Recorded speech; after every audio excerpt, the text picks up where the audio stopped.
All right. Go Gandhi in ahead. his own words.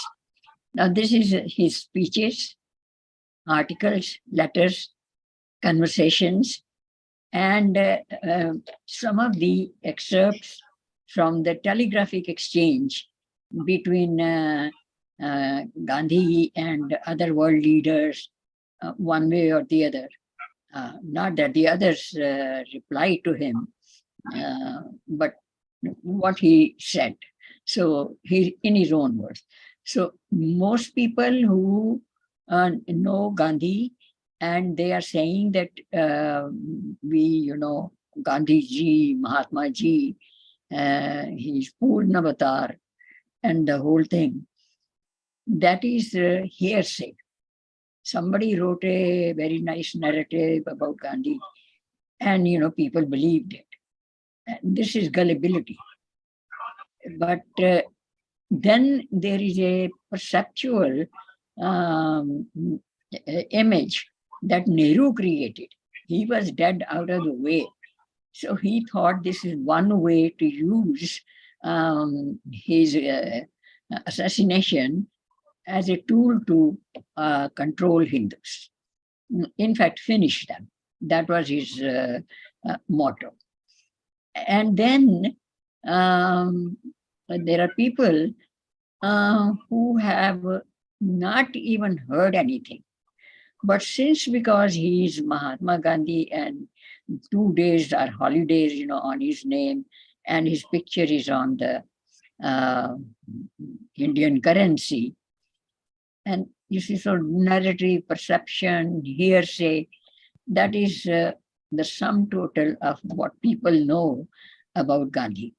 And a person like me, who has researched everything from regional sources, most of it, uh, all of it almost. And so, um, to me, if they say that this is what you think, I am not thinking anything. So, this last session is about that. So, fiction over facts. People, it is easier for people to believe that, hey, this is what Gandhi said. And okay, this is what Gandhi said. But then what he said, where he said, how he said, in what context he said. So, whose lens should the history be taught?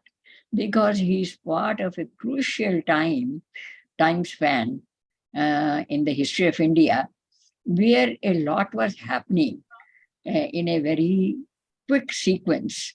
Um, in fact, there was a turmoil kind of action reaction spiraling in many different ways, ripple effects.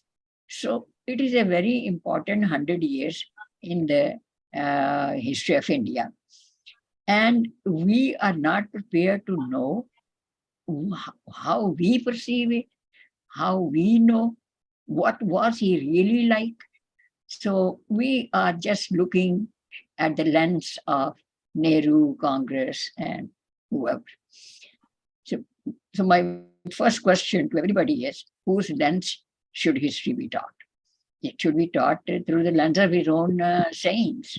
What can be more clear than what I'm saying? So demystifying his austerity. So once we know what he was doing, where he was going, what was this hoax of austerity was, we would also know that his only goal was to maintain unquestionable leadership in the Congress, and B, to stress Hindu-Muslim unity in order to uh, in order to be Bapu of the entire country. And the third thing was that non-violence was actually a way of telling Hindus that don't do anything, don't retaliate, non-violence. So his aura of austerity and his dress and the fasting and the whole 9 yards. he exploited. He again and again he hinted and he said also in a couple of times and that, you made me Mahatma, now you have to believe what I'm saying is right. And that is in one of his speeches. And at one point he said, Mahatma knows everything and you should follow me. Trust me. So you see, that aura he exploited. His own cowardice to yield ground to Muslims. He never did that. Never once did he condemn them or take the side against their violence, as if that is not violence. Passive militant resistance. Many people have done, PhD on Mahatma Gandhi, and they have taken this topic, PhD thesis, passive militant resistance. What is that? That means, according to me, militant means that you are trying to be aggressive, but you are not going to be taking weapons, and you are going to resist at self-sacrifice. To me, he was not passive. He had a lot of rage inside, and he was extremely aggressive. That was personal aggression, targeting Hindus. And he did not resist anything. He imposed his own. So his sacrifices, that is a fiction. Fasting, it was a hoax and a tactic to blackmail people and leaders.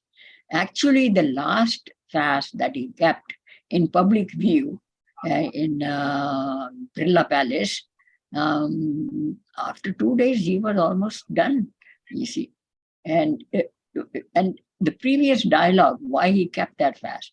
Because India blocked 55 crore rupees from Pakistan because they had violated the treaties and the boundary line, and therefore they should be punished. And why shouldn't we stop the waters, and why shouldn't we block that money? So Mountbatten went to Gandhi that, it's a matter of conscience. What conscience? Whose conscience?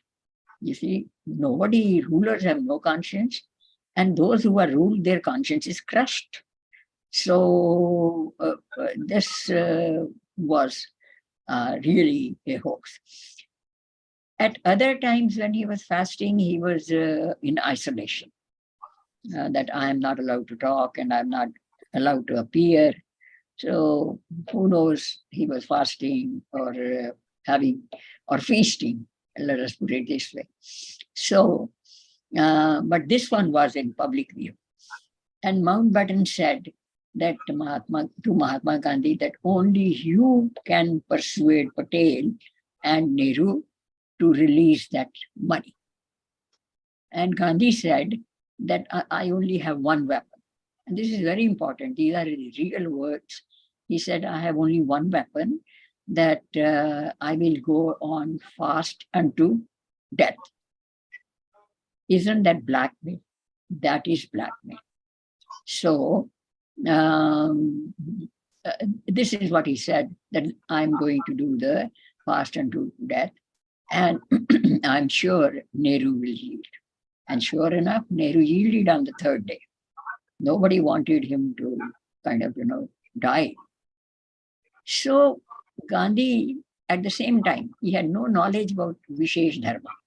You see, the kings or the leaders of political coterie, they have certain duties and certain responsibilities towards their subjects and towards their audiences or whoever is their follower.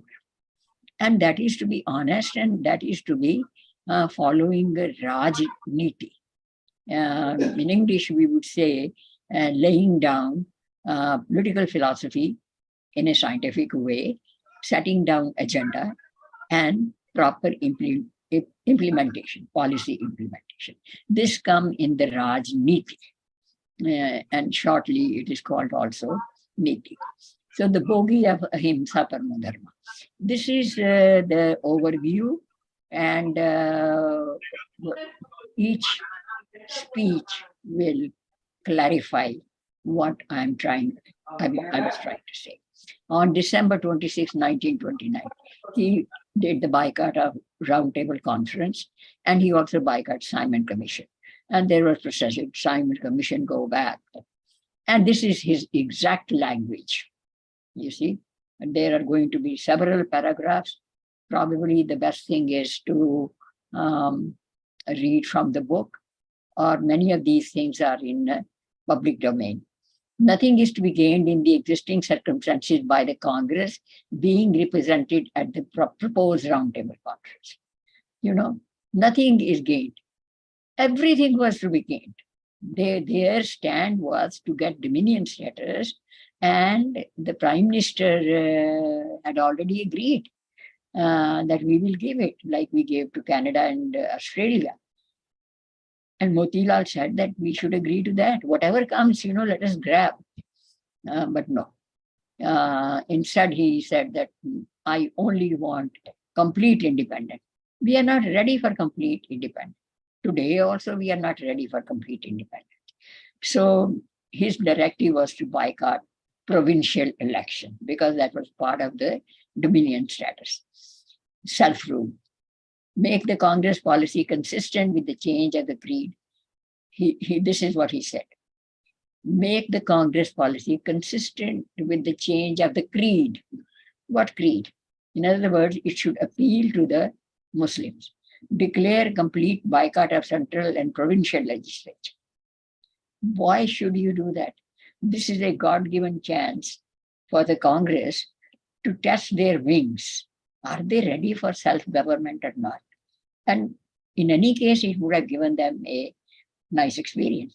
And calls upon congressmen to abstain from participating directly, indirectly in future elections. So, directive to boycott provincial elections. So, these are directives. I mean, not only he said so, he asked them to enforce it. Now comes the year 31.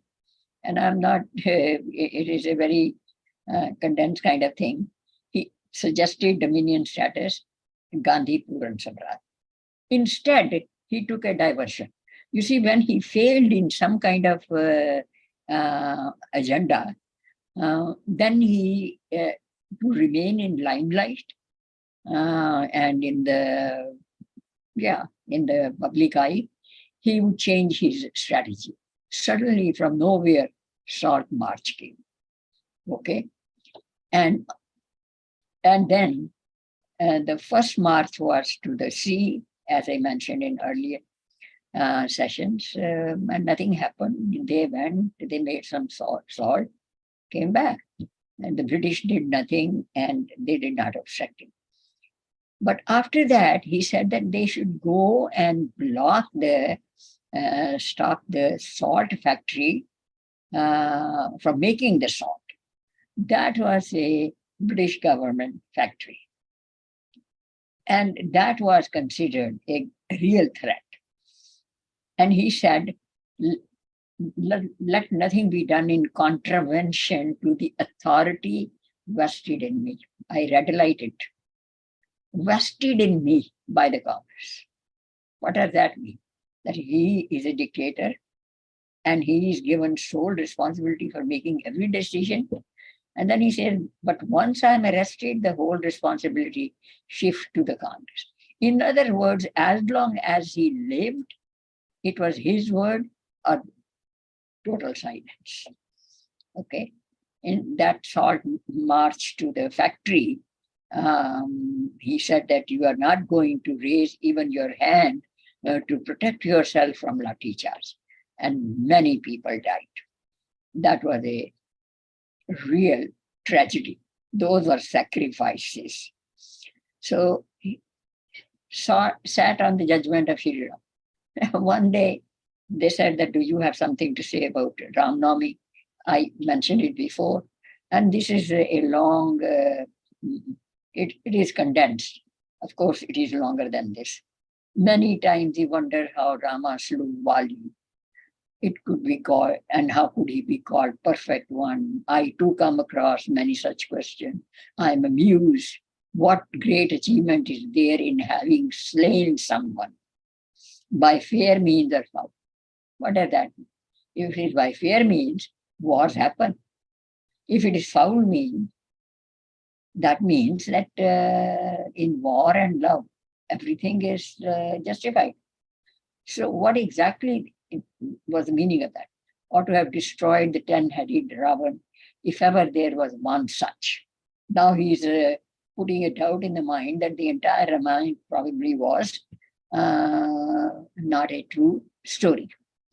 So, in this modern age, even if a Ravan is born, not with 20 but countless hands, a child standing behind a cannon can, by firing a single ball, send all his arms and heads flying.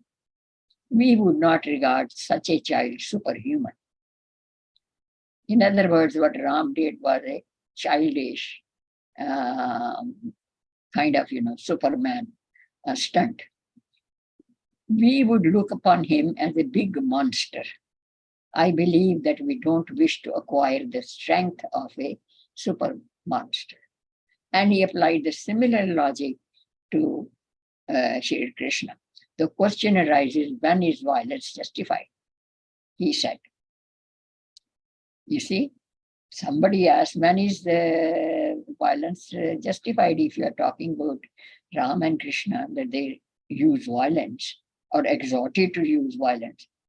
Mahatma's answer was never. So, as these speeches. So, this is Gandhi in his own words. He defended bullies and dictators.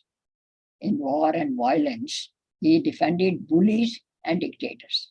About Nazi killing Jews, he said, a single Jew standing up and refusing to bow to Hitler's decrees might be enough to melt Hitler's heart. He is expecting a heart and a conscience from a dictator, a ruthless one, because he was not himself going to be standing in the front line, front row. So Louis Fisher, his biographer, once asked him, do you mean that the Jews should have committed collective suicide? And Gandhi responded, yes, that would have been heroism. So I can conceive the necessity, you see, of immolation of hundreds, if not thousands, to appease the hunger of dictators. The maxim is that ahimsa is the most efficacious in front of great himsa, violence. Its quality is really tested only in such cases. Sufferers needn't see the result during their lifetime. If I am dead and I suffered, what difference does it make that India would be a better place for other people? You see, these are, I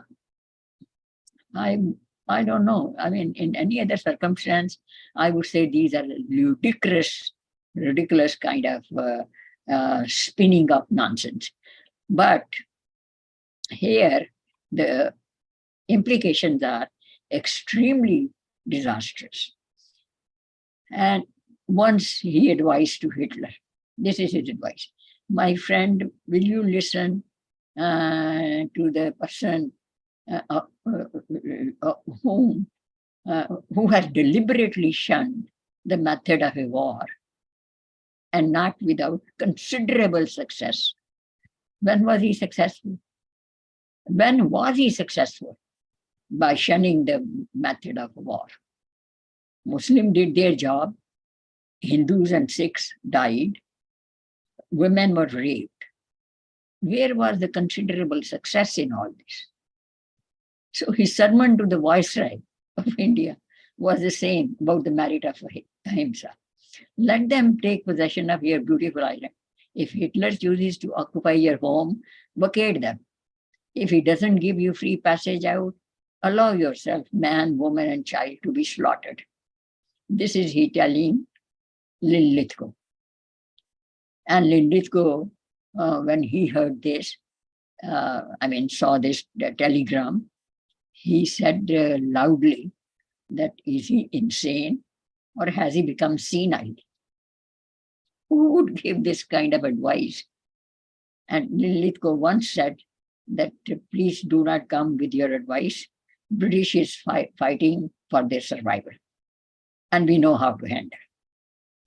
But this was actually meant for advice to Hindus to play by the rules made by the bullies and the dictators, which we sincerely are doing to the best of our capacity without moaning and groaning. And then he said, a satyagrahi can never fail. I mean, he assumed he was draped in the mantle of infallibility, that I am the only person who can be right in any given circumstances or any given topic. Here comes 1940. Like other people, group of people in this country, Muslims also have the right of self-determination. This is said in 1940. If they have right to self-determination, then Hindus have the right to self-determination for the rest of the country, right? And then he says, we are living here as a joint family. Who is the family? Hence, any member has the right to get separated. Who can get separated? Nation is not a family, and a country is not Gandhi's property to be divided. And then he says, if majority of the Muslims of this country maintain that they are different nation, there's nothing common with the Hindus and other communities, there is no force on the earth that can alter their view. In other words, they cannot alter their view. We have to yield. On that basis, they demand partition must be carried out. If Hindus dislike it, they may oppose it. You see, what is this nonsense? It shows one thing, that he betrayed us. 1940, he had agreed to the partition. Actually, in a private meeting with Sheikh and Nehru, they had already decided in 1938, India will be partitioned. And till 1945, he was telling us that partition on my dead body. This is a grand betrayal of a nation who adored him and of a nation who followed him and are still blindfolded following him. Quit India movement. Look at this message. His directive was do or die. Now, the question is, there were wide-scale riots. He was arrested. All the leaders were arrested, sitting in the jail with libraries and cushy beds. And the rest of the people are caught in the mayhem. Railway stations were looted. Some trains were destroyed. Obviously, people said do or die is Mahatma's order. Now, what are they going to play sports with the British or die? Do what and die how? This is the question. It was interpreted by the Hindus and even Muslims that we are going to resort to violence and die in the process. Where is the question of doubt? Do what or die how? And then later on, he said, it is my fault to start put India. I take full responsibility. I have to double my austerities. As if doubling his austerities, torturing himself, that is what he was doing.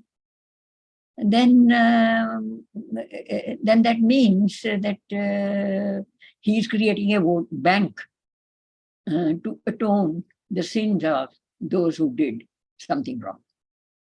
So his sermon to the dying and the hungry. People are marching in caravans like walking dead. And he says this whole thing. Look here, you are only a handful and we are in a vast majority. You are abusing us. I mean, in other words, Hindus should tell the Muslims, you want to unfurl your flag and we shall not say anything to you. In other words, you can unfurl your flag. We won't return your abuses. We shall not allow you to unfurl the flag, nor shall we salute the Pakistani flag. What is that? Say anything and not allow. By the way, the spelling of shall I let it remain. It's not my mistake or typo. This is what it original is. So if the Muslims had seen that in spite of your vast majority, you don't wish to fight them, but that on the other hand, you wish to be friendly with them, their conscience would have awakened and they would have become your friends. Wow, wow, wow, how profound. The weapon of non-violence is mightier than the weapon of violence. So, I mean, this is the where he stood. True bravery consists in true ahimsa. At the moment, you are guilty of committing very cowardly act. This is how he described Hindus. And this is what Hindus have become. He expected them to be guilty of violence, and therefore they became cowards. It is a perception. And now you see this thing is a moral compass, and he's criticizing the Bhagavad Gita, and he's criticizing the Sikh people and everybody in Punjab. And the important point was that the Congress party was insisting that during the partition, so much violence is going on, he should go. And he said, okay, I'll go. But then he changed his mind because some Muslims died in Bihar. And he said that I'm going there. He would not go where actual violence was. He never went. He did not go to Mopla. He did not go to Noakhali when he went by the time everything was over. He did not go to Calcutta when there was Dara. In other words, he never went. Any procession where there was lathi charge, he was never there. And then he has the gall to tell us what we should be doing.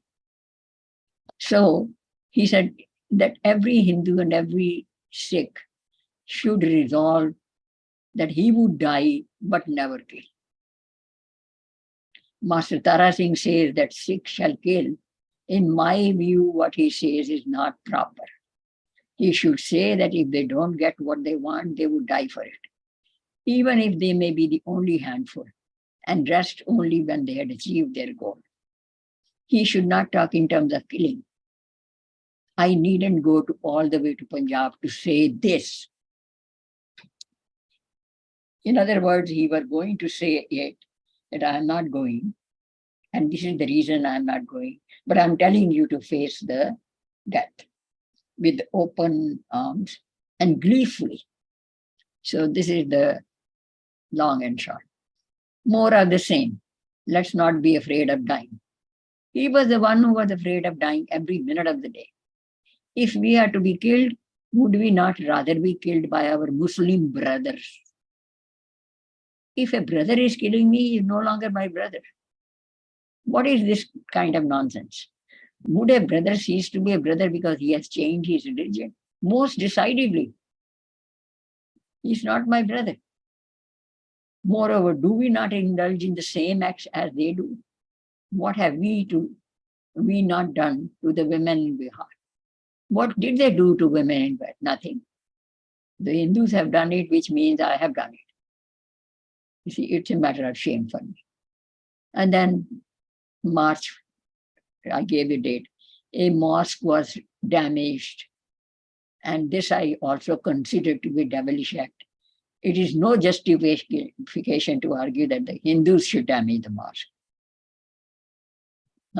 Because the Muslims were desecrated. In other words, Hindus should bind their hands or cut their hands, not see anything, not hear anything, just surrender, like goats in front of a tiger. Here is another good one.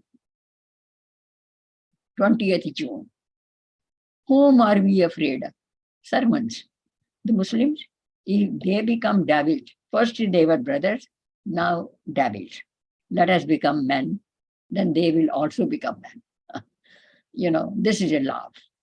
When I, a poor Bania, am not frightened. He was frightened to his bone marrow. A poor Bania, I'm not frightened. Why should you be? The worst they can do is to kill me. Let them kill me. I wish they had done at that time, right there and then. Then there would not have been probably the partition. Profound nonsense. And here again, his own words, everything is his own words. Today, in a Hindu from Rawalpindi narrated the tragic events that had taken place there. A lot of women were paraded naked and violated, and a whole lot of cruelty. And he says the village around Rawalpindi have been reduced to ashes. The Hindus of the Punjab are seething with anger. The Sikhs say that they are the followers of Guru, who has taught them to wield the sword. But I would exhort the Hindus and Sikhs again and again not to retaliate. I make bold to say that if Hindus and Sikhs sacrifice their lives at the hands of the Muslims without rancor or retaliation, they will become the saviors, not only of their own religion, but also of Islam and the whole. What is the logic behind it?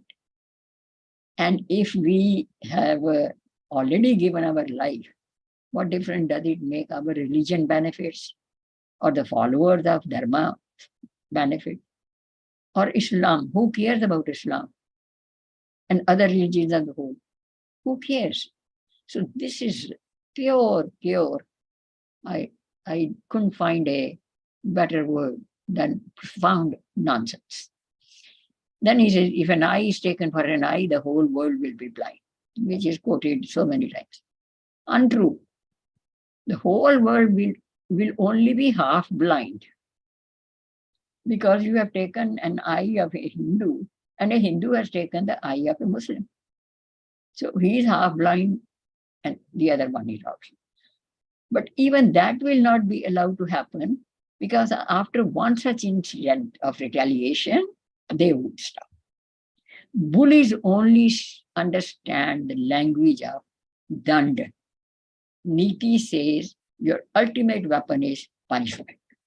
You have done appeasing, you have done gifting, and now the last thing to be done is punishment, eradicate them.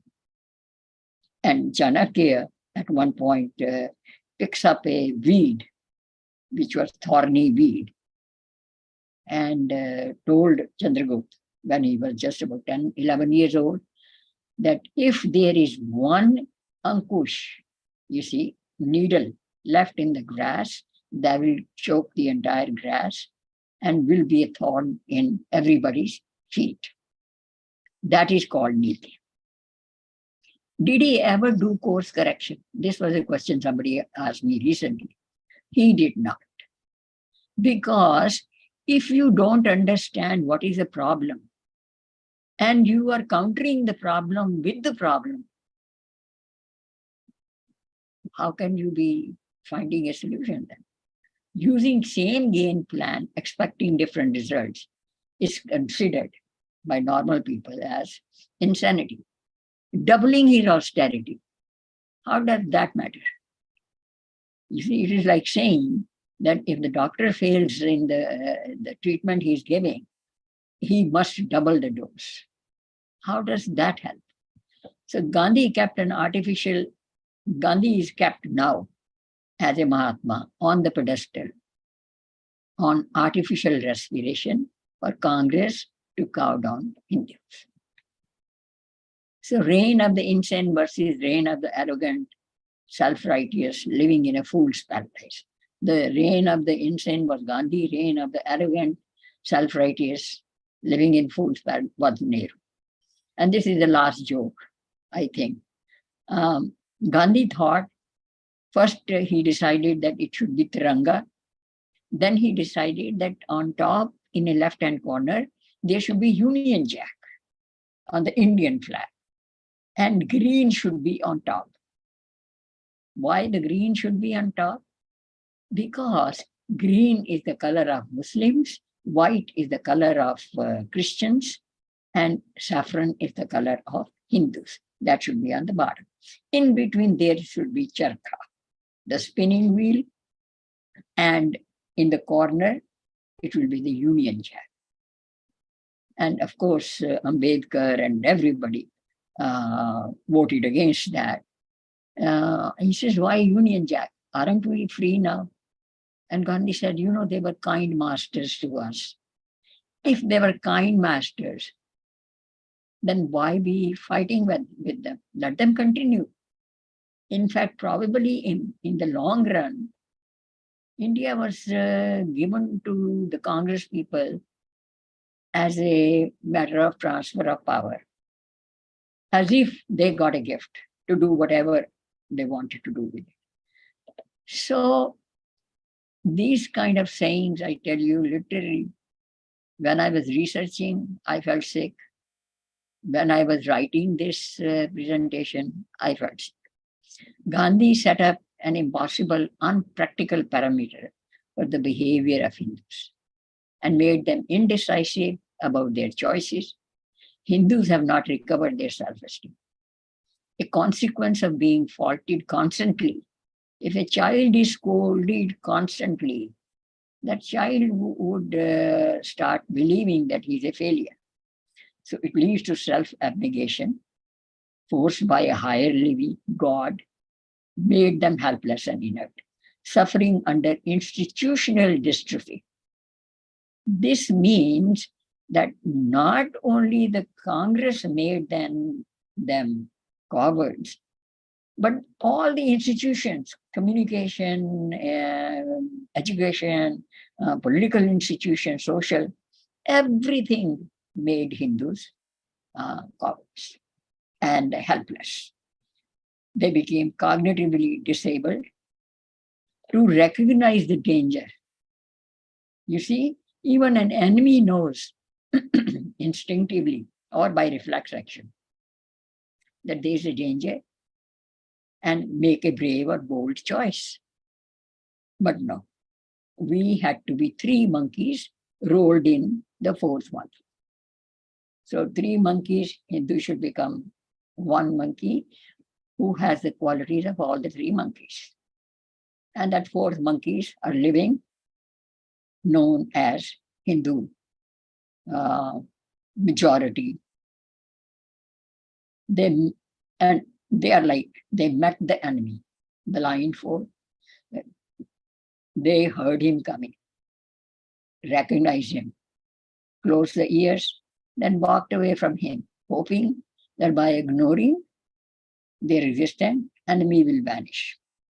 And this is what most of my friends, it is very sad situation, people whom I consider that they would be curious to know what really was Gandhi doing to us and everybody. They should be, helping me write this thing or helping me with the research. But no, I was told that we are neutral. It spoils our mental peace. So facing the danger, you are not thinking of your mental peace, you are thinking of your very existence. So having said that, I think Iti Shri Gandhi Mahapurana Samaptam. So we are done. But I would really want you to read this small little book. It is available as PDF on the internet. May it please your honor. In 140 points of his why he killed Gandhi, entire history is given. You see, the prior 33 years from when he came to India. So what I did in 750 pages or so, Godse has done a better job of the first 200 pages in less than few pages. And I really want people to read that book. And it's free. So if there are any questions, doubts, I think by this time the wool should be off our eyes, and we should be forced to open our ears and know the danger.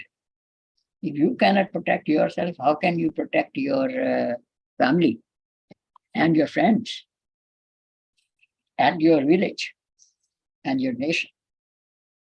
All right.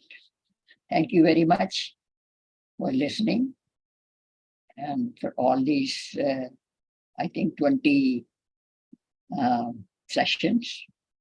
Thank you very much. Yeah, thank you, Kamlesh, for such a tremendous effort. And we are indebted to you for the knowledge that you have provided. I hope people, buy your book, read your book, and absorb the contents. And these 20 YouTube videos will help them,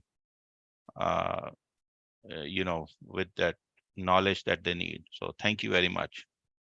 If there are any questions, please unmute yourself and ask. But today is the last session of the series, and we'll continue with Kamlesh ji in another series shortly. Namaskar, Kamlesh ji. This is Nandi. I am amazed to hear what you said. I could hardly even dream these things. Now the thing is, you're talking about three animals and four animal, three monkeys. Three monkeys. What three? Who you mean by these three monkeys? Yeah, he added three monkeys on his say no evil, see no evil. Okay. Yeah, one monkey had like this, the other monkey had like this, and the other one like this. So three monkeys was his kind of symbol like on the table. So he wanted us to be three monkeys. And unfortunately, those three monkeys are separate. The one who could hear, he could not see, but he could speak. The other could not see, but hear and speak. And each was not completely impotent. But we are the fourth monkey who combined all the quality. See no evil, hear no evil, say no evil. So that's the fourth monkeys. Kamalesh, actually, I'm amazed to find out how he was trained to become such a great devil. What was his upbringing, education? How did he acquire those kind of demonic qualities to fool not one or two persons? You see, whole two world, things whole nation. happened. Sorry to cut you. Two things happened. One was that he was a puny little person and very egotistic. In his, he lived in England with a priest family, and he became pseudo-Christian, his views. And he had not read any of the Hindu Shastra deeply. You see, I read like Bhagavad Gita some 100 times in 1987. But now I'm reading every day and I say, oh my God, I missed this point. You see, that is such a profound book that you read another 1,000 times and you understand. If you glance through it or you heard that Krishna was telling Arjun to fight, then you see you are missing the whole point, the background, the context. So this was one shaping his behavior and personality. Then his thrashing at the hands of those Pathans in South Africa, that made him a complete, because he was a very tiny person, bony person. Another incident, he would have died. You see, so his life was very precious. From that day onwards, till the end, he said that, Muhammad Ali, brother Muhammad Ali, brother Shaukat Ali, these were the guys who started the Khilafat Mopla rebellion. So everybody was brother. Brother Rashid, brother Sohrawadi, and Jinnah was forever his brother. My brother has given the word that Hindus will be saved. You see, you believe him. You believe your brother. And where is your own gut feeling? So many people, the psychologists I was reading, and I mentioned in the book also, that they say that childhood trauma makes or breaks a person. You see? So this was his earliest experience with Muslims. From that day onwards, if they said, put your head down, he would crawl on the floor. You see? So that was the second reason. And the third is when he came to India and he was declared, Mahatma, and there was a vacuum of leadership. Gokhale died, and other people were also part of the militant movement, Gadar party. So he found that the title is there, pedestal is vacant. I established myself. And 1924, when he was made the sole spokesperson, the only spokesperson to deal with the British and make decisions for freedom of India, you see, that gave him total range, total power. And power makes people crazy. You see? This is a political saying, actually. Power corrupts people. Absolute power corrupts absolutely. This is Alexander Pope. He said that. So you can combine these four forces, or we can have a session on the psychology of Mahatma. See, Kamlesh, I have a feeling, while he was in England, where he supposedly studied law, I think he was picked up by the intelligence, and they have brought him up in, the way they want him to be used later on. I don't think Gandhi had so much of power, but he had been supported by a very powerful regime, the governments and the ideologies and other supports. But otherwise, he was a very cowardly man. He was given the power. Yeah, he was given the power. Yeah. Yeah. You can take a fool to the palace and make him a king. He won't become a king. Fool will remain a fool. He will make all others part of the circus because they are all fools. And he wants them to be fools. So this is what happened, you see. So making of a person has a whole lot of evolutionary process. Evolution process is that action, reaction, spiraling, chain reaction, ripple effect. All of these immediate effects of karma, individual and social, they make or break the person. So who he was a deceitful, coward, power-hungry, egotistic maniac. At least that is what I gathered from his, these are a few speeches, but I read like quite a few volumes. Yeah.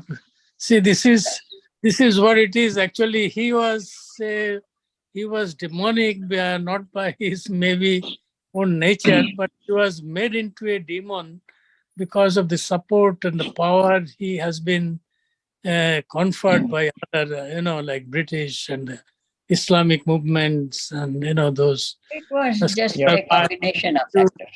All combination. Combination of factors, playing on his psyche, playing on his body. Like the President Soros, he is creating the toolkits using different Indian intellectuals and the politicians. It was something like that. It was created by divisive forces. Okay, I think other people have a lot of things to say.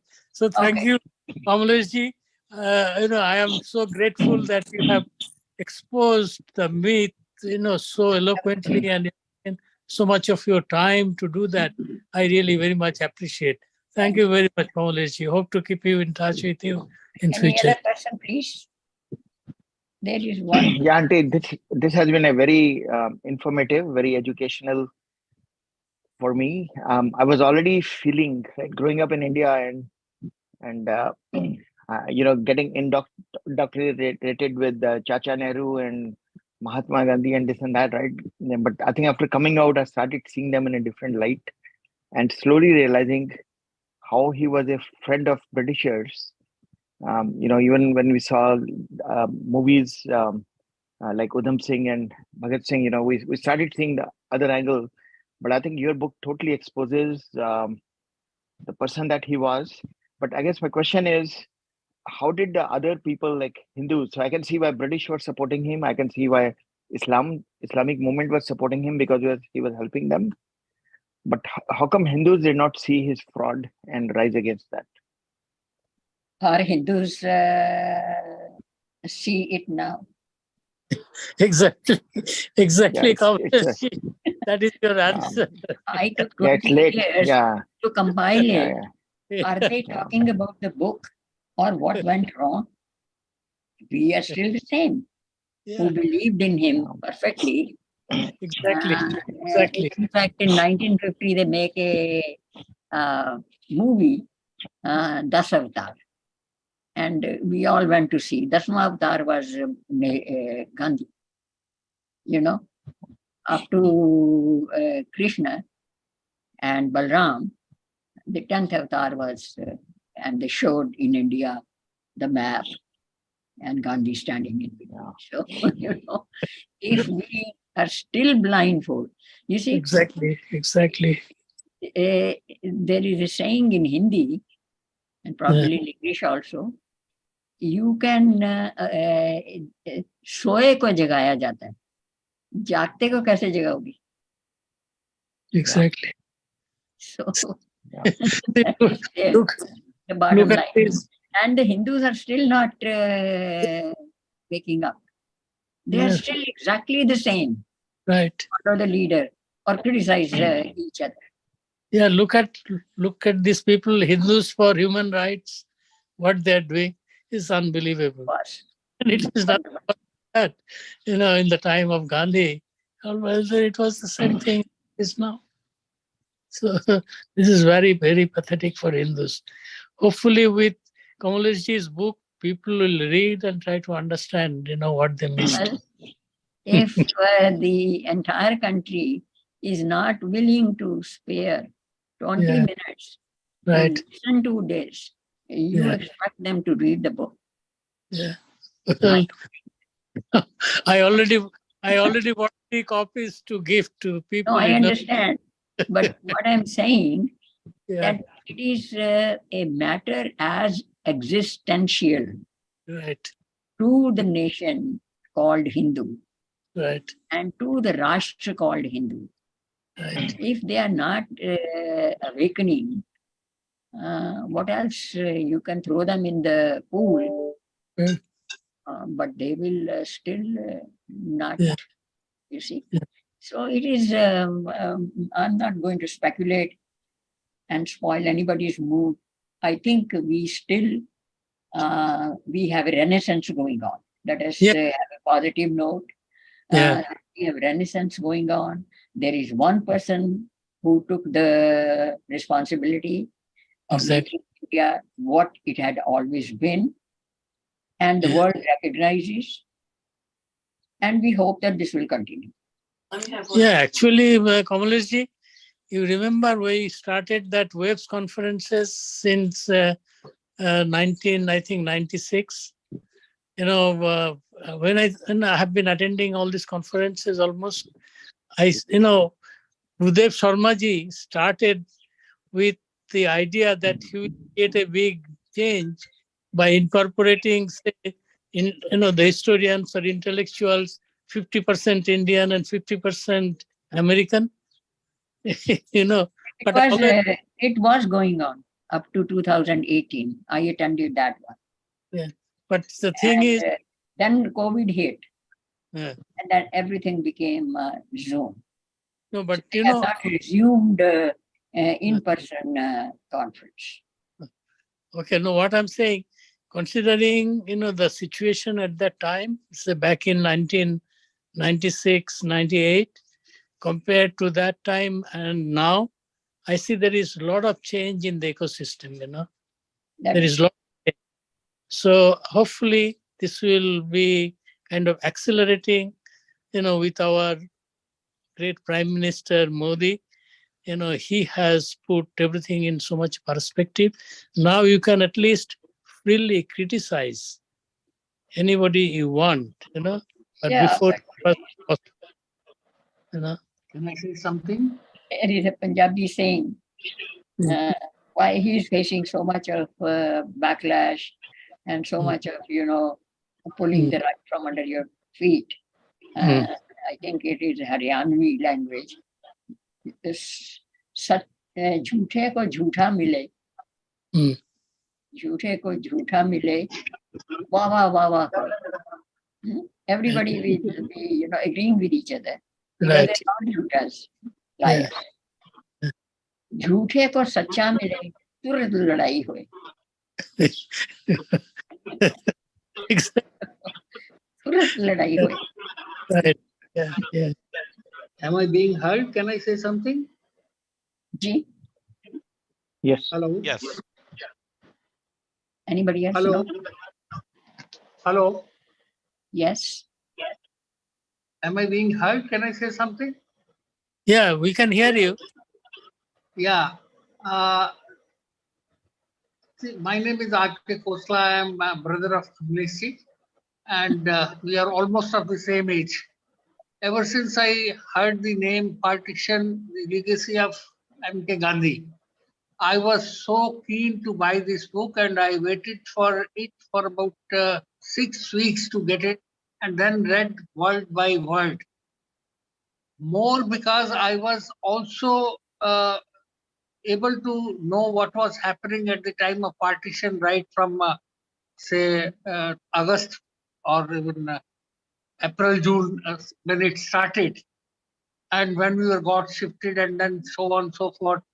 The amount of not that I am a brother, I'm telling this, but the amount of efforts put in and the narration of causes and events which led to all this, and then what happened till date, till the great grandfather, father of the nation, died, is so meticulously mentioned, so exhaustively dealt, that it is beyond words to express my gratitude. Thank you. Thank you I was thinking that how much of effort she would have put in to collect the data. Most of it she might be knowing, read, heard, listened, something, but beyond that also there is a lot of things to understand and learn, and then probably know how we can work on things, or the generation can work on things which presently is being practiced by Mr. Modi, and take advantage from the failures or the blunders or the mistakes, whatever we call it. Maybe those would have been good for those times, but not for today. And my dear, loving, respected sisters, I salute you. Kamlesh, Just it happened. I could Kamlesh, not have redone it. Took 20 years. I had Kamlesh ji, promised to my brother who passed away in 2015 and that I will finish. And I did it in his memory. It was Herculean task. Kamlesh ji, I'm little interested about, the three wives of Partition who died supposedly at childhood. Now, who are those three, wives, and why they died at childbirth? Not one or two, it's three. You have any kind of knowledge or understanding how it could have happened like that? What is that? I missed.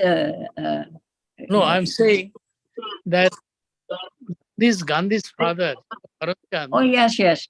He had I saw why- your letter. Yeah. That is nonsense. no, why?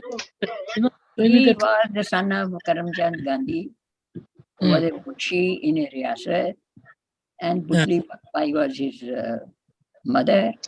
Yeah. When he went to England, she Hmm. made him take 3 vows that he will be vegetarian and brahmachari and whatever. So, and non-alcoholic. So, and these are facts. By stretching the imagination and speculating unnecessarily about their parentage, you don't gain anything. no, but what about What his? matters is the damage he did and Uh, how he did, the making of his personality, yeah. and what we can learn, how to move on. See, you are fallen to the maximum depth of a cesspool, and you have to come out of it.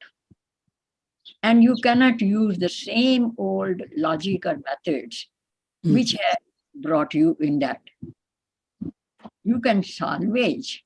I used in the last sentence, in the last page maybe, I used this thing, that if a truck full of hay, which is meant for as a fodder for the cattle, it tilts and fall down. You see, in the upper part layer you can retrieve. It is still eatable. The middle part will be probably salvaged. The bottom layer can never be salvaged. So 70 years of injustice done, the tortures done to Hindus, and make them where who they are now, and place them where they are now. That damage, it will take a long time. But then you see, again, we have the right person. Yes. Right ideas. Yes. So, but, it is it is true that it will be difficult. But see, we are trying to salvage Then, our going back to thousands of years. I would say impossible. I could not even dream that a person like Modi will be there in the horizon. Yeah, that's true. That impossibility came true. And it is very interesting that Chanakya, when he describes the perfect person, I use that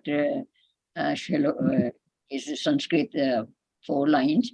In the end, he says, such a king will be Narendra, the best among the human beings. And he is Narendra. There are 2 great people born in 20th century, Vivekanand and Narendra Vivekanand. Right. And Narendra Modi. So, and he said that Narendra, Chanakya Arthashastra. Okay, see, how is the foresight of the people, the sages and chiefs in our country? They predicted events which is hundreds of centuries, thousands of years. Thank you, Kamlesh. Hope to hear new grounds. Next will be freedom from bias, and that will be the caste system. Oh, yeah. But it is not, because Hindus themselves are spewing so much nonsense. And there are a lot of Hindu groups in America. Yeah. Each is blowing his own trumpet. He doesn't end the call. It goes on for 2 hours. Yeah. A little louder, please. He doesn't end the call here when you're not here. It goes on for 2 hours. It's not.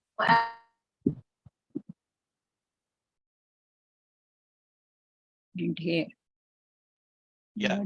Does anyone have any other comment on the whole series? So because we have to now close it down.